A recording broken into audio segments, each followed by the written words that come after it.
금성과 수성, 혹독한 환경을 갖고 있지만 아주 다른 행성이다. 한 곳은 왕성한 지질 활동으로 뜨겁게 불타오르고 있다. 또 다른 곳은 거의 죽은 행성으로 표면에 수백만 개의 구멍이 뚫려 있다. 두 행성 모두 생명체가 살기는 너무나 암울한 곳이다. 그럼 내 행성인 수성과 금성을 만나보자. 지구, 화성과 함께 수성과 금성이 내 행성을 구성하고 있다.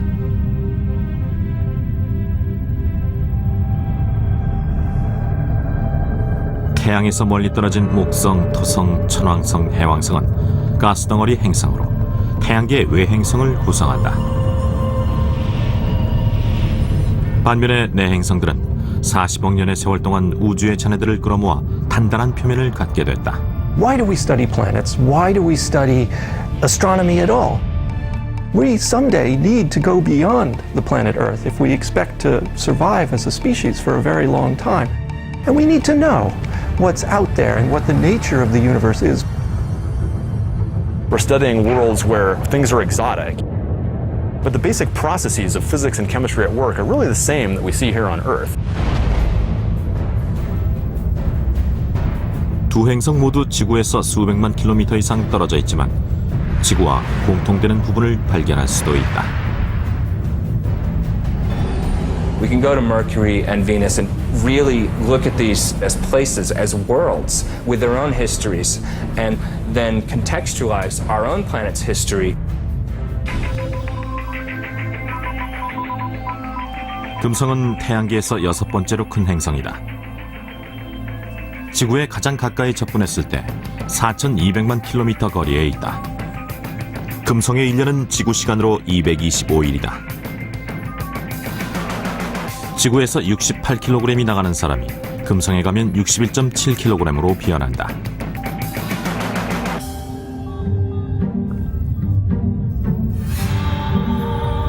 고대 로마인들은 금성을 바라보면서 그 장엄한 모습에 매혹됐다. 이 때문에 사랑과 미의 여신 이름을 따서 비너스라고 불렀다. It's such a beautiful presence in the sky. It seems obvious the connection there. 오랫동안 금성은 지구의 자매 행성으로 간주되어 왔다. 성분, 중력, 밀도, 크기가 비슷하기 때문이다. Venus and Earth are almost twins in a lot of ways. They're almost the same size. Venus is slightly smaller than Earth. So if Earth was a regulation basketball, Venus is a soccer ball, slightly smaller. And Venus is the closest planet to Earth. So for a long time it was thought of literally as a twin planet. 오랫동안 과학자들은 금성이 지구처럼 깊은 바다와 넓은 산림으로 뒤덮여 있다고 믿었다. 그리고 고등 생명체가 생존하기에 적합한 기후를 갖고 있다고 생각했다. Before the space age, people thought it might be very Earth-like on Venus. But the paradox is when we actually got to Venus and started exploring it, the conditions there are so different. 금성은 기대했던 것과 달리 너무나 혹독한 환경을 가진 낯선 행성이었다. So here you have two very similar planets in their sort of bulk properties, but they've evolved to such different states, and that creates an interesting problem in understanding planetary evolution, a sort of controlled experiment. Take these two similar planets and let them go for 4 billion years, and then why do they end up so different? 여기에 대해 몇 가지 가설이 가능하다. 첫째, 금성이 소행성에 시달리던 시절 거대한 소행성이 강타하면서 행성의 자전 방향이 뒤바뀌었다는 주장이 있다. Venus has a very slow rotation, and it has what we call a retrograde rotation. So it spins backwards compared to the direction of spin of all the other planets. 이런 자전 방향으로 인해 태양이 서쪽에서 떠서 동쪽으로 진다. 그리고 금성의 하루는 아주 길다. 하루가 거의 9개월에 달한다.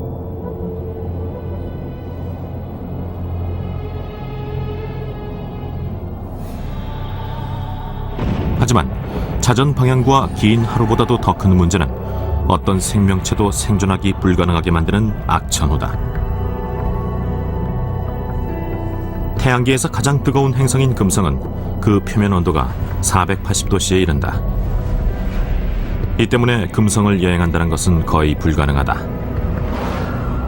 It would take a matter of seconds, maybe 1 second before they were gone, roasted to death. If you're an astronaut sitting on Venus without a spacesuit, then your skin's going to crisp up. You're going to cook just like a turkey in an oven, except much faster even. 엄청난 열은 온실 효과 때문에 발생한다.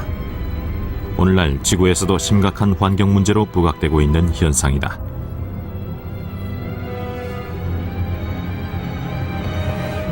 하지만 금성의 경우에는 삶과 죽음을 결정하는 결정적인 조건을 제공한다.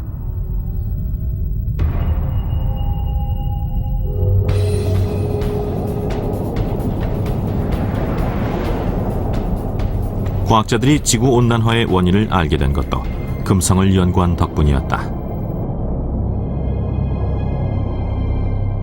Global warming is a result of greenhouse gases that are growing and growing and growing, and therefore we're getting hotter and hotter.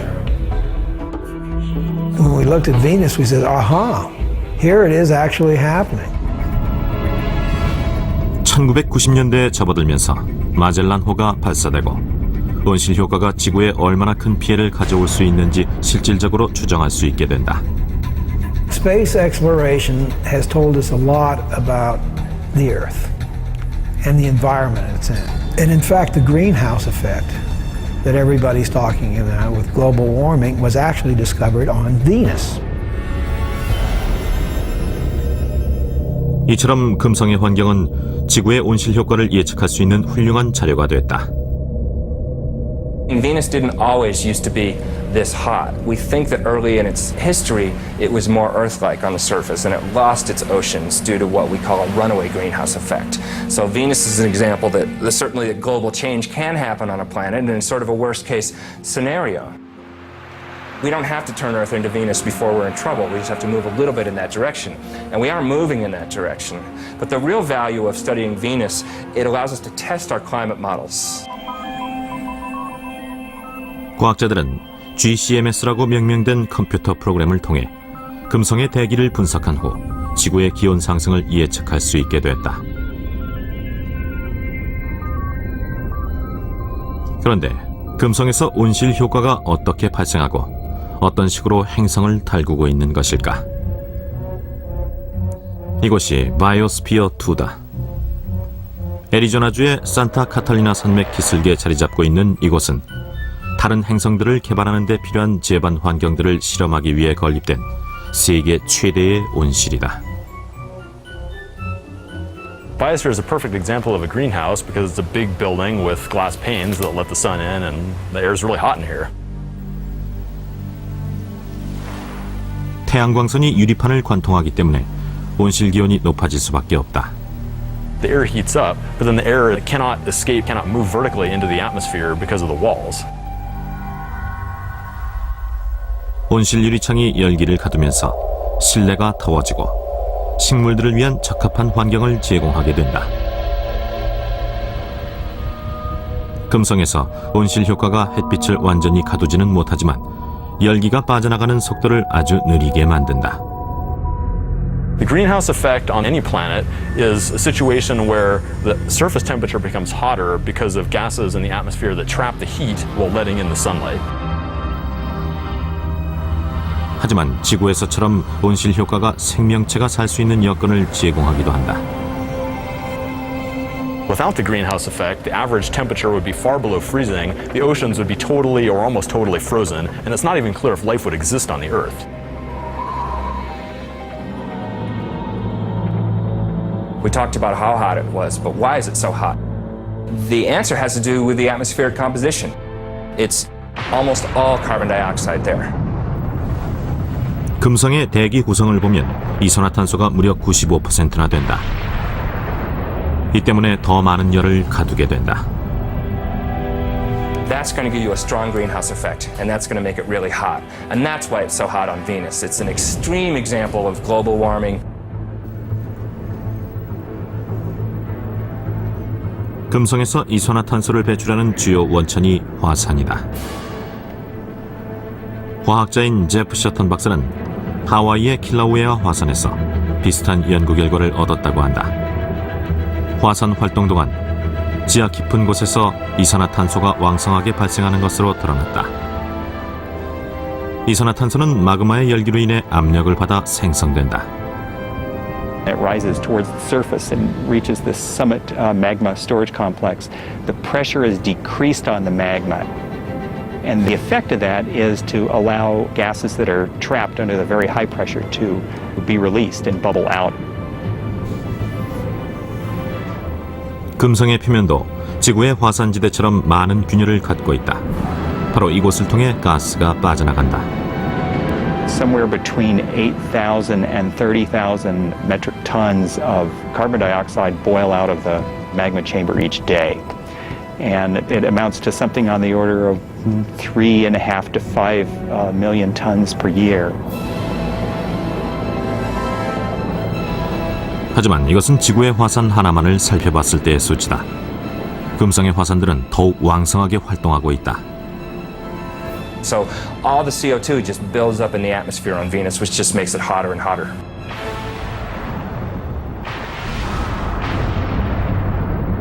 이런 원인 때문에 금성의 표면 온도는 480도씨에 육박한다.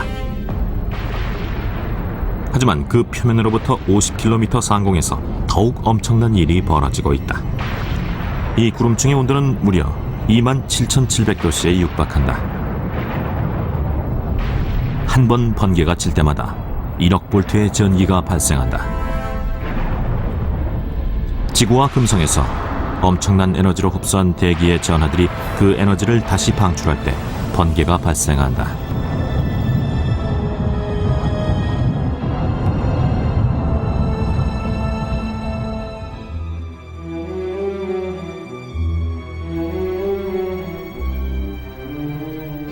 미어스 오펜하임 교수는 보스턴 대학에서 행성 물리학을 가르치고 있다.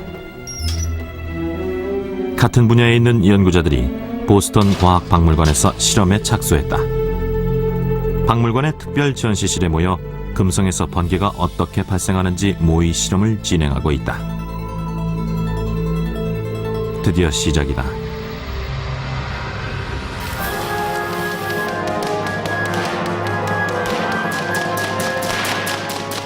So look at this. We're generating so many millions of volts on these domes that voltage has to escape.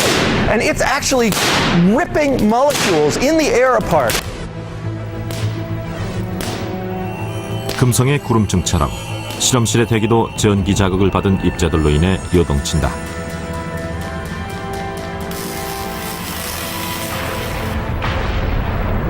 So the ripped molecules make that light as they reassemble themselves, and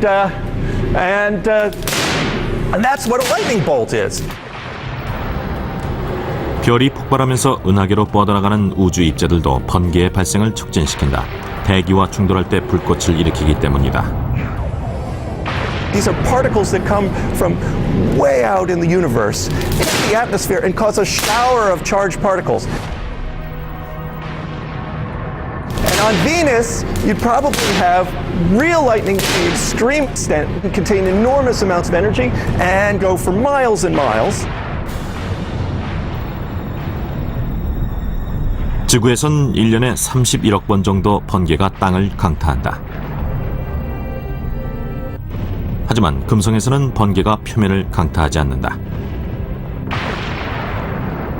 금성의 기압은 지구보다 90배나 더 강한데 대기의 질량이 더 크기 때문이다. 이 때문에 금성에서는 번개가 표면까지 내려오지 못하고 구름 속에 갇히게 된다. There's just too much resistance in that very thick air for a lightning bolt to get through. It's much easier for lightning to discharge from cloud to cloud. 금성의 구름은 그 모습에서부터 지구와 많이 다르다. 그 성분 또한 인간의 몸을 완전히 태워버릴 정도로 아주 유독하다.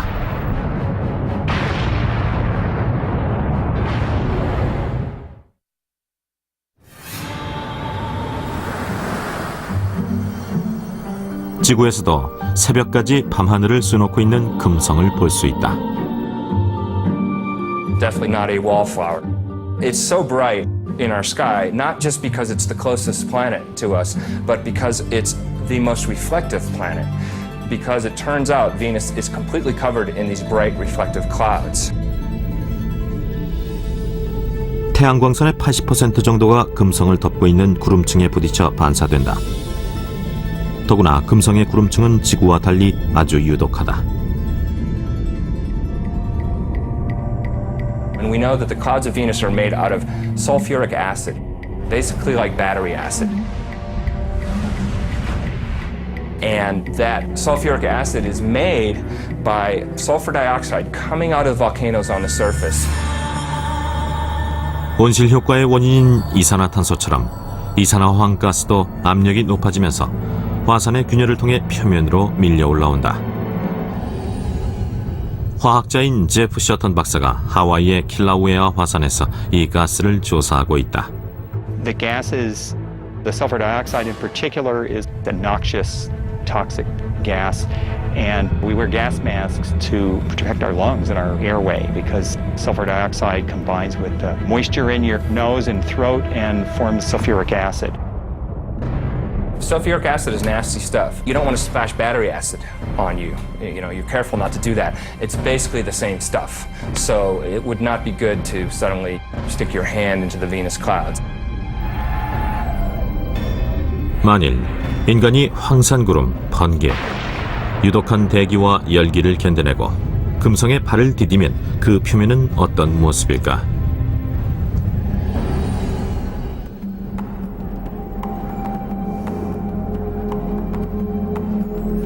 미국 지질조사국의 화산학자인 제프 번스 박사는 지구의 화산을 통해 내행성에서 나타나는 화산 활동의 원인을 찾고 있다.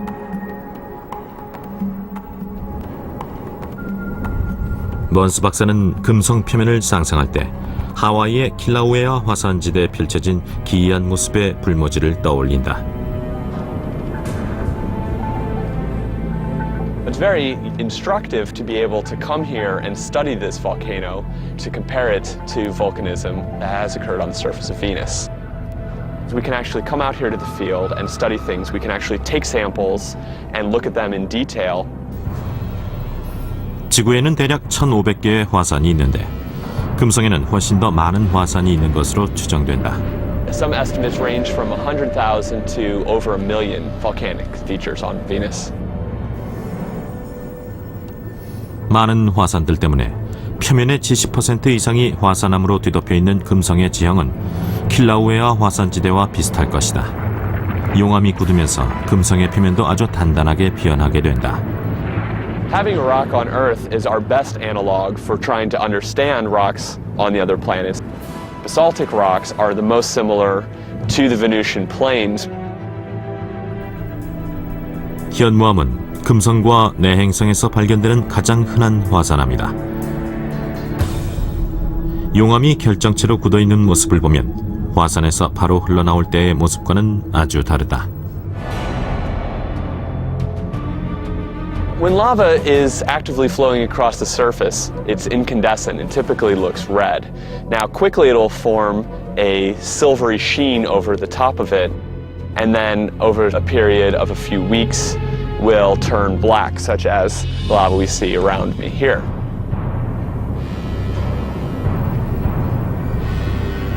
금성에서 가장 큰 화산이 8,000m 높이의 마트몬즈 화산이다. 그 주변으로 킬라우에아 화산처럼 거대한 용암지대가 펼쳐져 있다.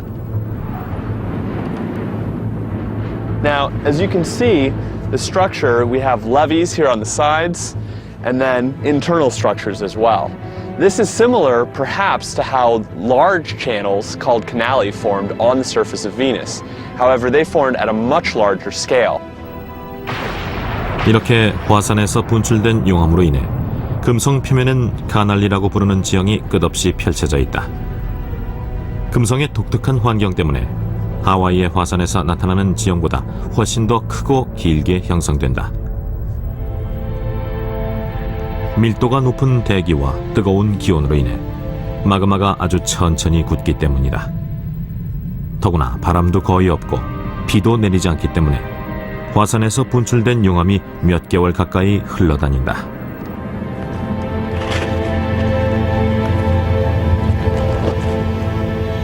On Venus, if you did see layering, you would expect to see layer after layer of volcanic rock that would all be relatively black and basaltic in composition.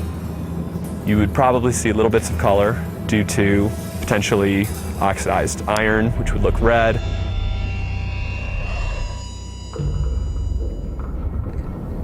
Typically, basaltic lava flows are glassy enough that, in fact, you would actually cut your hand. They can be extremely sharp. They tend to quench and form glass.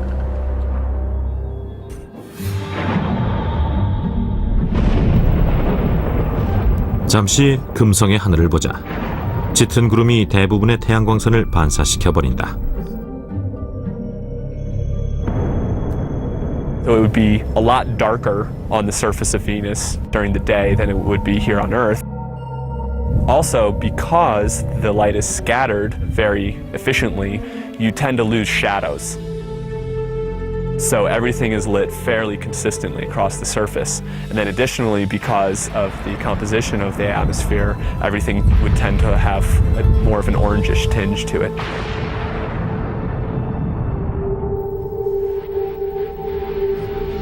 계곡들 외에도 불쑥 솟아있는 산악 지형들을 쉽게 볼 수 있다. 그 중에 가장 높은 봉우리가 맥스웰 몬테스다. Maxwell is about 35,000 feet high, which puts it at a healthy distance above Mount Everest or any mountain on Earth. Everest is something like 28,000 feet high. So it's definitely larger than anything on Earth. 금성의 모습은 지구의 어떤 장엄한 지형보다도 더 위험이 있다. 하지만 지구에서 가장 거대한 계곡에 비교하면 어떨까?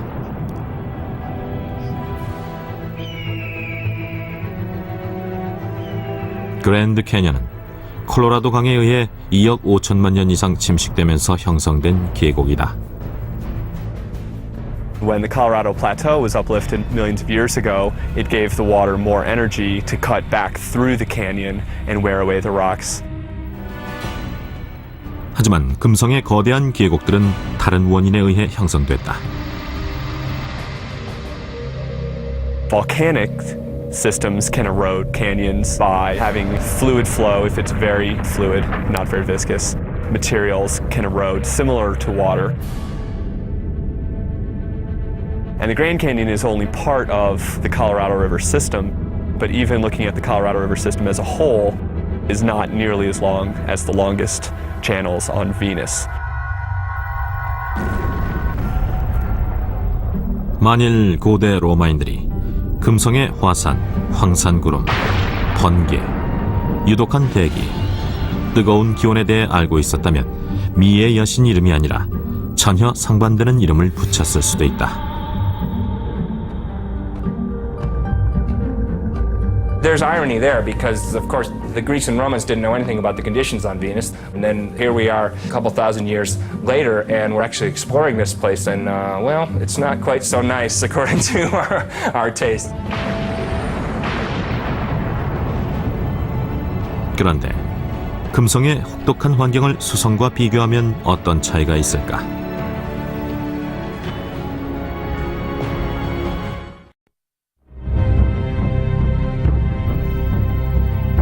지구로부터 7억 7천만 킬로미터 떨어진 곳에 위치한 수성에는 흙으로 뒤덮인 언덕과 황량한 평원이 끝없이 펼쳐져 있다. It's a colorless body. I mean, it does not have really any colors like you see on Mars or the Earth or even Venus for that matter.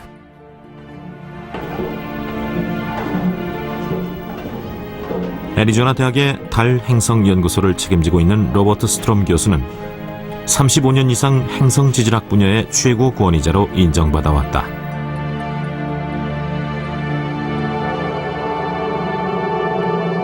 Mercury is the innermost planet, and it's quite different than anything else in the solar system. 수성은 태양에서 대략 5,800만 킬로미터 정도 떨어져 있다. 수성은 위성을 갖고 있지 않다. 수성엔 대기가 없다.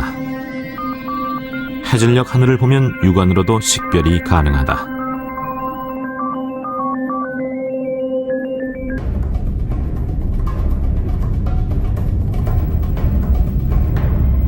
직경이 지구의 0.6배 정도 되는 수성은 태양계에서 가장 작은 행성이다. 이 때문에 대기를 형성시키는 데 필요한 강력한 자기장이 생성되지 못한다. Gravity depends upon the mass of the object, on the mass. So the larger the mass, the more the gravity.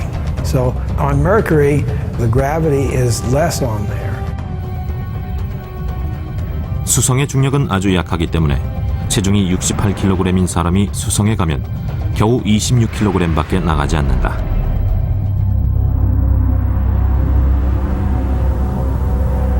행성의 크기는 그 내부에서 생성되는 열의 양에도 직접적인 영향을 미친다. The internal convection currents that drive geology stop, and in general, it just freezes up and there's no way to sustain that geological activity. And that happened to Mercury a long time ago, probably after less than 1 billion years of its life. 화산 활동과 지진을 일으키던 왕성한 활동이 아주 오래전에 멈춰버렸다. Is Mercury a dead planet? Depends on what you mean by dead. Is it internally active now? Probably not. It's probably not active at all. It is essentially a dead planet and has been dead for about 4 billion years. 물론 수성은 여전히 움직이고 있다.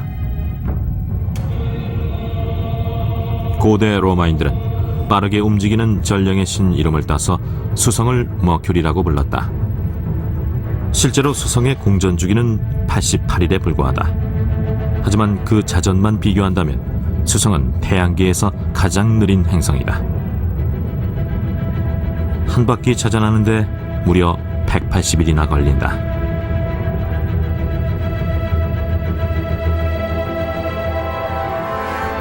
태양의 중력이 수성에까지 영향을 미쳐 수성이 자전하는 것을 방해하기 때문이다.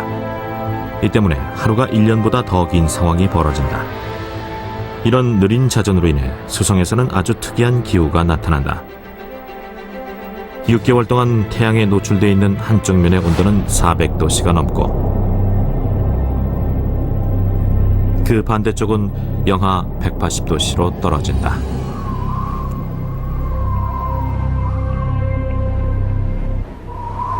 It has a long time to heat up on the side facing the sun and a long time to cool down on the other side. And that's why it has these huge temperature extremes. 태양이 아주 가까이 위치하지만 수성의 하늘은 결코 밝지 않다. 별만 반짝이는 밤하늘에 가깝다. The skies would be black. The reason we have blue skies on the Earth is because of our atmosphere. Nitrogen scatters light preferentially in the blue, and so that's why the sky looks blue. Mercury doesn't have an atmosphere, so the sky would be black. 전설에 따르면 로마의 신인 머큐리가 권투를 장안했다고 한다. 하지만 수성은 형편없는 권투 선수와 비슷하다.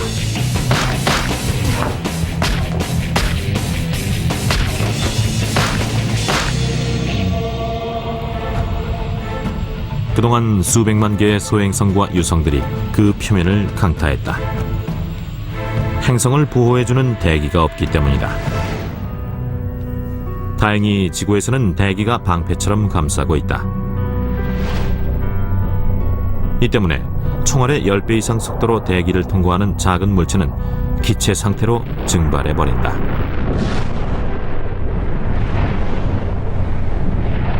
The Earth is shielded from small impacting objects by this wonderful thing that we call the atmosphere.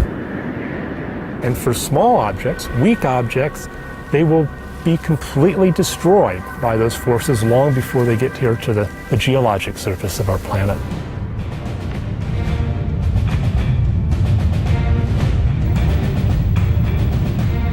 대기가 없는 수성에서는 소행성과 유성들이 엄청난 속도로 표면을 강타한다. 이 때문에 수성은 태양계에서 거대한 크레이터들을 가장 많이 갖고 있다. You cannot take a step on Mercury without encountering an impact crater. 1974년 우주탐사선 마리너 10호가 수성의 표면을 조사했는데 태양계에서 가장 거대한 크레이터를 발견하게 된다. The most prominent feature is a feature called the Caloris Basin, which is a very large impact crater that is about maybe 900 miles in diameter. 직경이 1450km라면 텍사스주보다 몇백 킬로미터 더 길다는 뜻이다. 과학자들은 당시 소행성이 수성과 충돌했을 때 어느 정도의 파괴력을 가졌는지 연구해 왔다.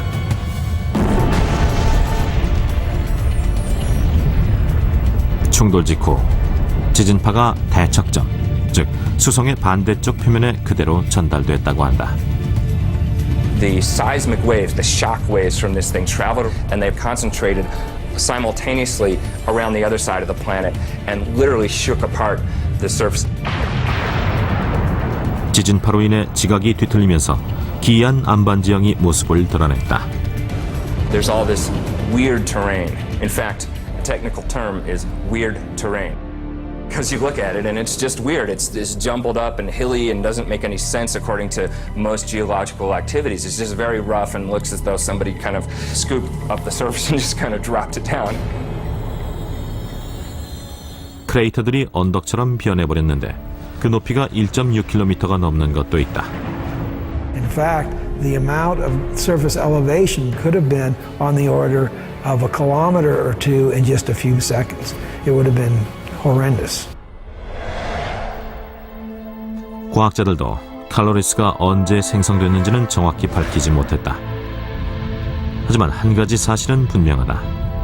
텍사스 크기만한 소행성이 지구를 강타한다면 엄청난 재앙이 닥쳐 인간이 멸종할 수도 있다는 것이다.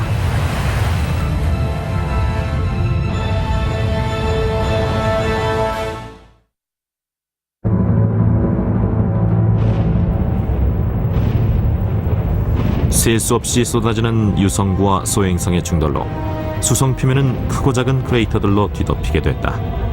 이 때문에 수성은 상처투성이의 권투 선수 얼굴을 연상시킨다. 수성처럼 지구 표면도 충격엔 강하지 않다. 애리조나 운석공은 수성의 크레이터에 아주 가깝다. 지구의 이런 지형을 통해 지질학자들은 유성이 수성 표면을 강타했을 때 어떤 일이 벌어지는지 추정할 수 있다. 충돌의 여파로 인한 에너지가 수성 표면을 갈라놓으면서 수톤에 달하는 암석들이 솟아올라 크레이터를 형성하게 된다. And that flow of rock excavated this bowl-shaped cavity and deposited debris on the landscape for kilometers around. That same energy swept up the crater walls and caused these flat-laying layers of rock behind me to actually be uplifted.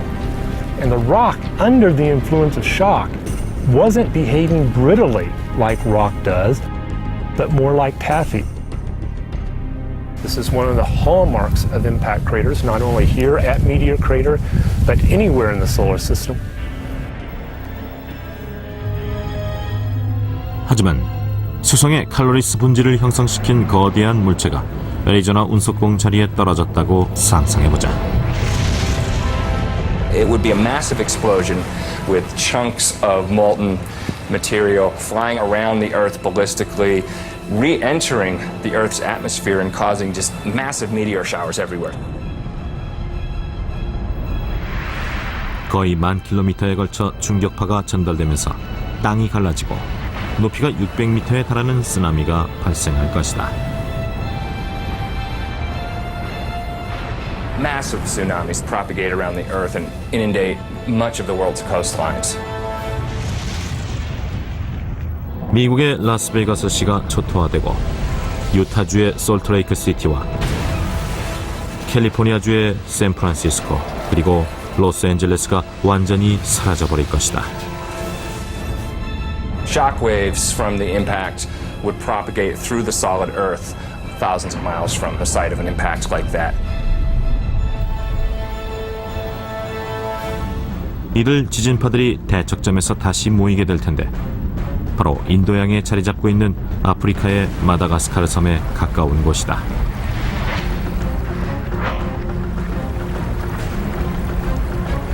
갑자기 해저 바닥이 갈라지고 수성의 기이한 지형처럼 생긴 거대한 산이 솟아오르기 시작한다.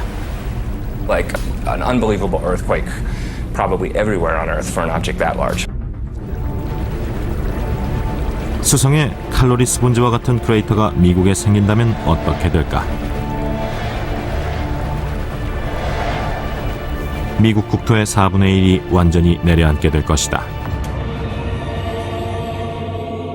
An object that size would eliminate a large portion of the west coast of the U.S. if it fell, say, on Arizona. It would literally change the coastline in an instant.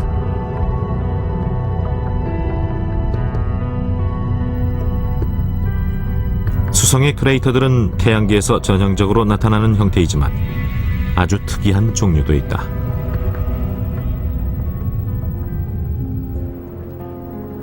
수성의 표면을 촬영한 푸에르토리코의 아레시보 관측소의 전파 망원경이 과학자들을 혼란에 빠뜨린 적이 있다. Ice, of all things. One of the hottest bodies in the solar system, and it has ice in the poles. And the reason it has ice there is because Mercury is a heavily cratered surface. And so craters in the polar regions, the inside of them, are constantly in shadow. 수성의 축과 태양으로부터의 각도 때문에 크레이터의 바닥까지 태양광선이나 열기가 전달되지 않는다고 한다. 그런데 물이 존재하지 않는 수성에서 얼음이 어떻게 형성될 수 있을까?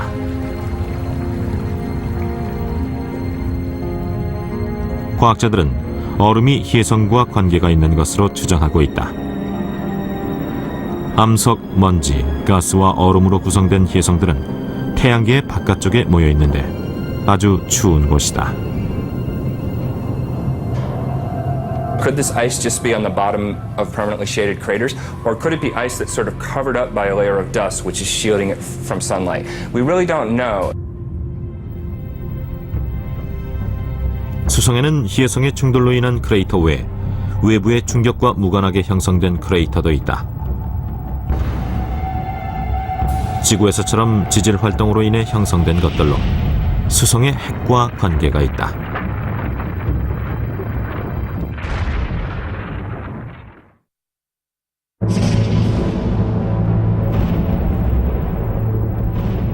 수성의 지형들을 자세히 관측한 과학자들은 일부 크레이터들이 소행성이나 혜성, 유성에 의해 형성되지 않았다는 결론을 얻게 된다. We do understand that the dominant geologic process that affected Mercury, at least Mercury's surface, is impact cratering. The second most important geologic process to affect Mercury is volcanism. Although we haven't seen any definite evidence of volcanoes on Mercury, we do expect that there have been volcanic eruptions in the past.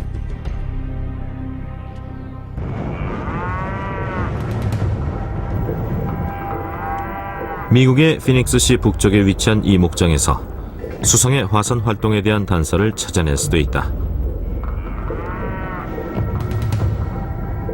이곳 분화구 언덕은 분석구에 속하는데 수성에도 이런 지형이 존재하는 것으로 추정된다. This is a cinder cone. You can see behind me there's a large crater in the center, which is typical of cinder cones. 하지만 이들 지형은 수성의 분석구와는 차이가 있다. Because Mercury has less gravity, we would expect the cinder cones that form to be much wider and much flatter.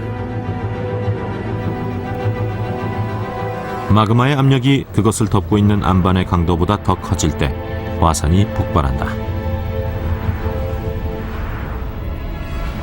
압력이 증가하는 이유는 마그마와 가스의 양이 급증하기 때문이다.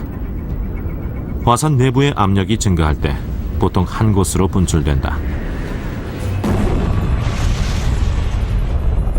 Lava comes up to the surface and erupts explosively. You have a vent area and you have what's called a fire fountain.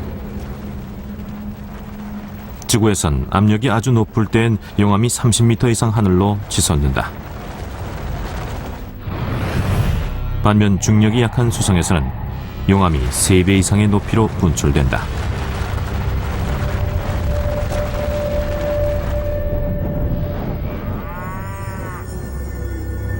물론 애리조나주의 이 분석구도를 통해 수성의 지형을 상상하는 것은 가능하지만 수성의 상황은 지구와 완전히 다르게 전개된다.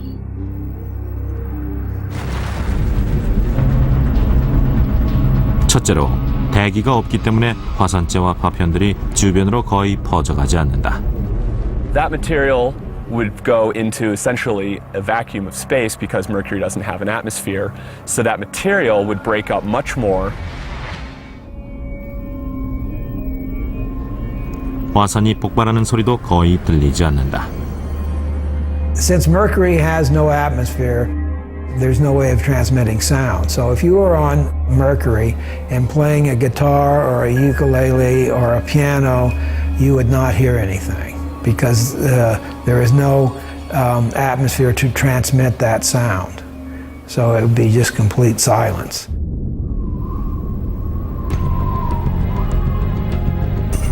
(1974년) 메리너 시퍼는 수성 표면의 45% 정도를 조사했다. 그리고 30년 뒤 미 항공 우주국이 다시 메신저호를 쏘아 올린다. 메신저호가 수성에 도착하면 수성 전체를 관측하면서 그 자료를 지구의 과학자들에게 전송하게 될 것이다. I want to see the other side. I don't know what's over there, and that's been bugging me for 35 years. Is it like the side we saw, or is there something very unusual and different? 하지만 본격적인 관측이 모든 것을 밝히기 전까지 수성은 여전히 많은 비밀을 간직하고 있을 것이다.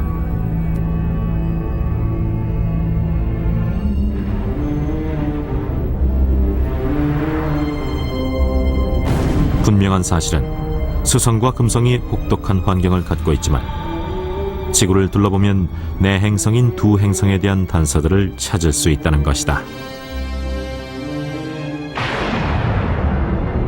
The universe is this vast, vast thing, and here we are sitting on this little pinprick. I mean, we are not isolated. We see things that happen on these other planets for tremendous climatic changes in the past that have happened in a very short period of time and changed that, and that can happen on the Earth. Ultimately, it enriches our knowledge of who we are and how unique and how rare an environment like ours and even creatures like us might be in the universe. And that evolution, that exploration, that turning the corner, that discovery of new ideas is what we're all about. There's a bright future.